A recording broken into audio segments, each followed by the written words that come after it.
एक बार फिर से स्वागत है आपका अपने YouTube चैनल पर। आज की इस वीडियो में हम लोग डिस्कस करेंगे टेट सुपर टेट के प्रैक्टिस सेट 10 पर। हम लोगों ने टोटल 10 प्रैक्टिस सेट है उनको डिस्कस कर लिया है, काफ़ी अच्छी तरीके से उस पर डिस्कस किया है, एक एक क्वेश्चन को बहुत अच्छी तरीके से समझा है। और आई होप आप लोगों को जो प्रैक्टिस सेट है वो काफ़ी अच्छी तरीके से समझ में आया भी होगा।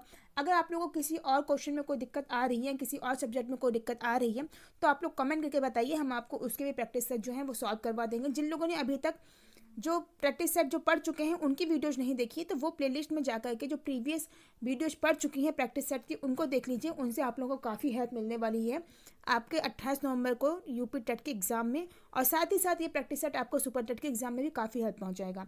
तो चलिए वीडियो को स्टार्ट करते हैं। वीडियो को स्टार्ट करने से पहले एक छोटी सी रिक्वेस्ट है कि जो लोग भी पहली बार चैनल से जुड़े हैं वो चैनल को सब्सक्राइब कर लीजिए, बेल आइकन का बटन दबा दीजिए, जिससे आगे आने वाली जो भी अदर इंपॉर्टेंट वीडियोज है उनका नोटिफिकेशन आपको टाइम से मिल सके। पहला क्वेश्चन ये है कि लेन देन की विधि के लिए उपयुक्त शब्द है।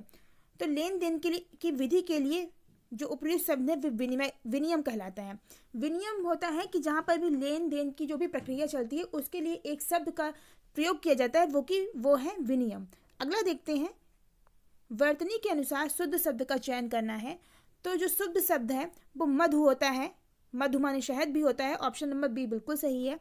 अगला देखते हैं, निष्ठुर का संधि विच्छेद क्या है। तो निष्ठुर का जो संधि विच्छेद है वो नि धन ठुर है।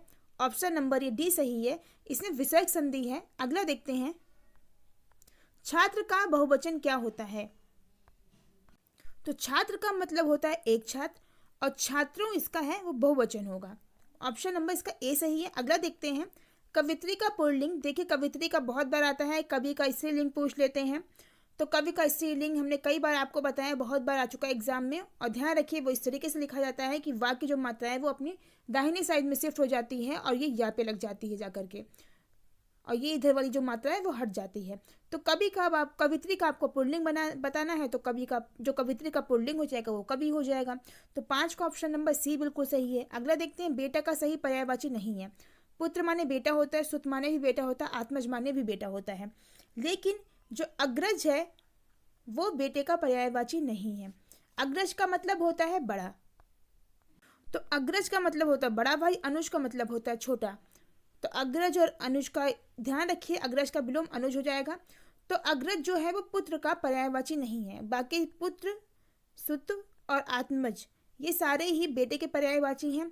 ध्यान रखिए इसमें आ प्रत्यय लग जाएगा, आ लग जाएगा सुता और आत्मजा, तो ये आपका पुत्री का पर्यायवाची हो जाएगा। अगला देखते हैं, किसी के सामने खाली स्थान है मेरी आदत नहीं है।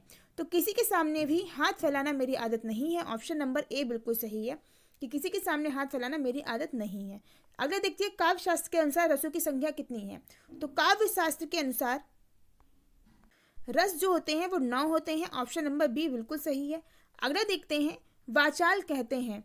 तो जो बहुत बोलता है उसको वाचाल कहते हैं। तो ऑप्शन नंबर सी बिल्कुल सही है। अगला देखते हैं कि दो वर्णों के मेल को कहते हैं। तो दो वर्णों का मेल संधि कहलाता है।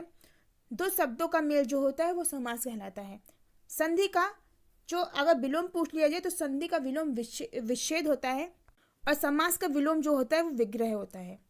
इसको ध्यान रखिएगा। अगला नेक्स्ट क्वेश्चन है 11 कि जिस वाक्य से संदेह या संभावना प्रकट हो उसे कहते हैं। तो जिस वाक्य से संदेह या संभावना प्रकट होती है तो उसको संदेह सूचक कहते हैं। संदेह सूचक वो वाक्य होते हैं जिनको पढ़ के हमको ये लगता है कि यहाँ पर कोई भी संदेह है या संभावना है, यानी कि कोई भी कार्य है उसमें 50-50 की चांसेस बन रहे हैं, यानी कि वो कार्य हो भी सकता नहीं भी हो सकता है। शायद वो कल जाएगा, तो शायद लग गया तो ये इसमें संदेह सूचक वाक्य होगा, क्योंकि शायद जो है वो ये भाव प्रकट करता है कि कार्य जो है वो हो भी सकता है और नहीं भी हो सकता है। तो ऐसे वाक्य कहलाते हैं संदेह सूचक। अगला देखते हैं, निम्न में से कौन सा टा वर्ग नहीं है। तो टा वर्ग में आप लोग बोल के देख लीजिए कौन कौन से आते हैं। टाठा डाढ़ा होते हैं, टा भी होता है, था ता था, डा ढाणा होता है, लेकिन घा जो होता है वो का वर्ग में आता है, टा वर्ग में नहीं आता है। का खा गा घा, तो जो घा है ये का वर्ग का शब्द है, का वर्ग का वर्ण है, टा वर्ग का नहीं है। अगर देखते हैं, महाशय को स्त्रीलिंग में बदलने पर क्या शब्द बनेगा। तो महाशय को स्त्रीलिंग में बोलने पर महाशया शब्द बनता है। ऑप्शन नंबर बी बिल्कुल सही है। अगला देखते हैं, आम का तत्सम शब्द है। तो आम का तत्सम आम्र होता है, कदली केला का होता है। अगला देखते हैं, कौन सा मनुष्य का पर्यायवाची नहीं है। तो अनुज अभी हमने बताया था, अग्रज का विलोम अनुज होता है। अग्रज माने बड़ा होता है, अनुज माने छोटा होता है, छोटा या छोटा भाई। जबकि मानव, मनुष्य और व्यक्ति ये तीनों ही मनुष्य की पर्यायवाची हैं, लेकिन अनुज जो है वो मनुष्य का पर्यायवाची नहीं है, इसीलिए हमारा ऑप्शन नंबर ए बिल्कुल सही है। अगला देखते हैं, एक राम घनश्याम हित चातक तुलसीदास में अलंकार कौन सा है, ये आपको बताना है। तो इसमें रूपक अलंकार है, क्योंकि यहाँ पर उपमेय में उपमान का भेद रहित आरोप हो रहा है। एक राम घनश्याम हित चातक तुलसीदास, तो ये पूरा जो लाइन है, इस पूरी लाइन में रूपक अलंकार है। अगला देखते हैं, हिमालय का पर्यायवाची है, तो हिमालय का जो पर्यायवाची है वो हिमगिरी है। नेक्स्ट है, दुष्ट अपनी दुष्टता नहीं छोड़ता के लिए उचित लोकोक्ति है, ये रिपीट हो चुकी है। एक प्रैक्टिस सेट में हमने इसको और बताया था कि दुष्ट अपनी दुष्टता नहीं छोड़ता है। इसका अर्थ ये होता है कि कबहू निरामिष होए न कागा, यानी जो कागा कौवा होता है वो कभी निरामिष यानी कि मांसहीन, यानी कि निरामिष वो होता है जो मांस नहीं खाता है।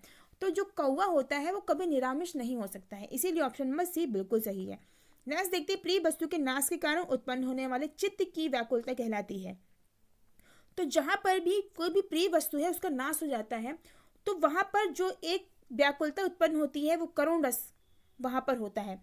ये ध्यान रखिएगा, करुण रस होता है वो अपने किसी भी प्रियजन, अपने दोस्त या अपने किसी भी प्रियजन के नाश होने पर उत्पन्न होता है। लेकिन वियोग जो होता है, वियोग रस जो होता है, वियोग श्रृंगार रस, तो वो ध्यान रखिएगा, वियोग श्रृंगार रस केवल नायक नायिकाओं के बिछड़ने का जहाँ पर वर्णन होता है वहाँ पर वियोग श्रृंगार रस होता है। तो अगर कहीं पे भी नायक और नायिका के बिछड़ने का वर्णन होगा वहाँ पर करुण रस नहीं होगा। करुण रस केवल वहीं पर होगा जहाँ पर हमारे प्रियजन, हमारे सगे संबंधी या हमारे दोस्त, इन लोगों का कोई भी नाश होता है, तो उनके नाश को या उनके अहित को देख करके हमारे मन में जो पीड़ा उत्पन्न होती है, तो वो करुण रस का उदाहरण होती है। लेकिन नायक नायिका के बिछड़ने का जो वर्णन होता है वो वियोग श्रृंगार रस में आता है। तो ऑप्शन नंबर यहाँ पे सी बिल्कुल सही है कि प्रिय वस्तु के नाश के कारण उत्पन्न होने वाली चित्त की व्याकुलता कहलाती है करुण रस। अगला देखते हैं, नकारात्मक का विलोम क्या होता है। तो सब लोग जानते हैं, बच्चा भी जानता है, नकारात्मक का विलोम सकारात्मक होगा। अगला देखते हैं, पाश्चात्य का विपरीतार्थक शब्द क्या है, यानी कि विलोम क्या है, काफी इंपॉर्टेंट है, कई बार एग्जाम में आ भी चुका है। तो पाश्चात्य का जो विपरीत शब्द होता है वो पौर्वार्थ होता है। ऑप्शन नंबर ए बिल्कुल सही है, और पौर्वार्थ लिखना भी देख लीजिए। पौर्वार्थ ये भी है, लेकिन ध्यान रखिए पौर्वार्थ होता है, जो कि ऑप्शन नंबर ए में लिखा हुआ है। अगला देखते हैं, बहुत निकट आने के लिए मुहावरा है। तो कहते हैं कि पानी सर पर आ गया, यानी कि बहुत निकट आ गई, या मुसीबत सिर पर आ गई, यानी कि कोई चीज़ बहुत निकट आ गई।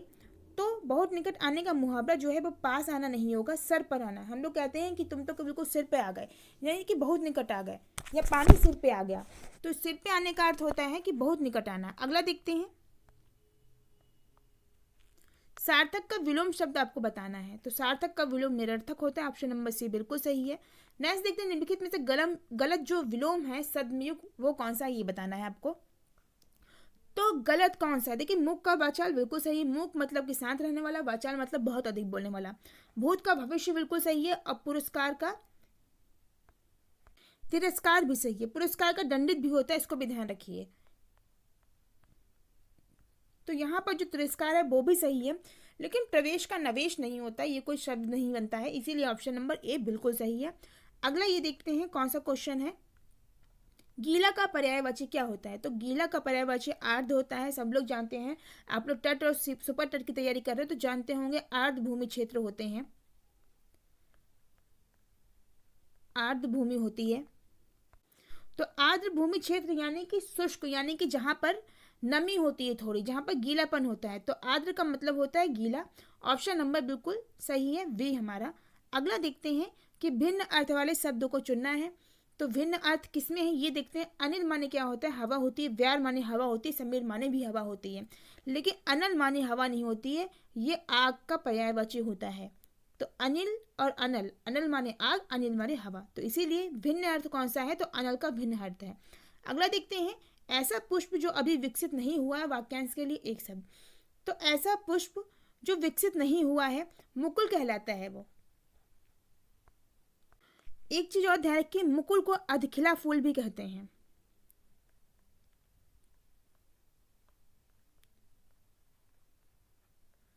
तो मुकुल ऐसा पुष्प जो अभी विकसित नहीं हुआ है, यानी कि वो अभी आधा खिला हुआ है, तो इसके लिए एक शब्द बनता है मुकुल। अगला देखते हैं, बैताल पचीसी के रचनाकार कौन है? बैताल पचीसी के जो रचनाकार हैं वो श्रुति मिश्रा है। क्वेश्चन है कि चातक का सही अर्थ है, तो चातक जो होता है वो चकवा पक्षी को भी कहते हैं। चकवा और चकवी ये दो पक्षी होते हैं, तो चकवा जो होता है पक्षी उसी को चातक पक्षी भी कहते हैं। ऐसा कहा जाता है कि ये जो पक्षी होता है वो स्वाति नक्षत्र की जो बूंद होता है उसको पी के ही अपनी प्यास बुझाता है। अगला देखते हैं, बेखबर में उपसर्ग कौन सा है? तो हमने आपको कई बार बताया, उपसर्ग और प्रत्यय के लिए सबसे जरूरी बात है कि आप मूल शब्द को अलग कर लीजिए, आपको जो उपसर्ग और प्रत्यय है वो आसानी से निकल के बाहर आ जाएगा। अब इसमें देखिए मूल शब्द क्या हो सकता है, तो मूल शब्द हो सकता है खबर। सब लोग जानते हैं खबर शब्द होता है। अब इसमें बे लग जाएगा तो ये बेखबर बन जाएगा, तो इसीलिए इसमें खबर आपका मूल शब्द हो गया। उपसर्ग बचा आपका बे, तो इसमें उपसर्ग हो गया बे। तो फ्रेंड्स ये थी हमारी आज की वीडियो आपको कैसी लगी कमेंट करके बताइए। वीडियो पसंद आए तो वीडियो को लाइक करिए, ज़्यादा से ज़्यादा शेयर करिए अपने फ्रेंड्स के साथ में। मिलते हैं नेक्स्ट वीडियो में, तब तक अपना ख्याल रखिए, खुश रहिए। Thank you.